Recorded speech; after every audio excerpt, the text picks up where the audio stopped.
ಶುಭೋದಯ. ನನ್ನ ಹೆಸರು ಸ್ವರ. ಇವತ್ತು ನಾನು ರಾಜನ ಸುಪ್ರಭಾತ ಪದ್ಯ ಹೇಳುತ್ತೇನೆ. ಮುಂಗೋಳಿ ಕೂಗುವುದು, ಮುಂಬೆಳಕು ಮೂಡುವುದು, ಚಾಪೆಯಿಂದೆದ್ದೇಳು ರಾಜ ನಮ್ಮ ರಾಜ. ಸುಖ ನಿದ್ದೆ ಸಾಕೆನ್ನು, ಸ್ವಪ್ನಕ್ಕೆ ಬೈಯನ್ನು, ಕಣ್ಣುಗಳ ತೆರೆದುಕೋ ರಾಜ ನಮ್ಮ ರಾಜ.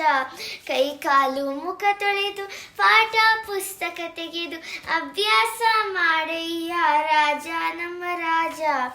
ಶೂಗಳನ್ನು ಕಟ್ಟಿಕೋ, ಚೀಲವನ್ನು ಎತ್ತಿಕೋ, ಶಾಲೆ ಕಡೆ ಹೆಜ್ಜೆ ಇಡು ರಾಜ ನಮ್ಮ ರಾಜ. ನಿಜವೆಂದ್ರೆ ನನ್ನವ್ವ ಇವತ್ತು ರವಿವಾರ, ಶಾಲೆಗೆ ರಜೆ ಎನ್ನುವ ರಾಜ ನಮ್ಮ ರಾಜ. ಅಕಟಕಟ ವಾರಕ್ಕೆ ಒಂದೇ ರವಿವಾರ ಕಣ, ಅದು ನೆನ್ನೆಗಾಯಿತು ರಾಜ ನಮ್ಮ ರಾಜ. ಧನ್ಯವಾದಗಳು.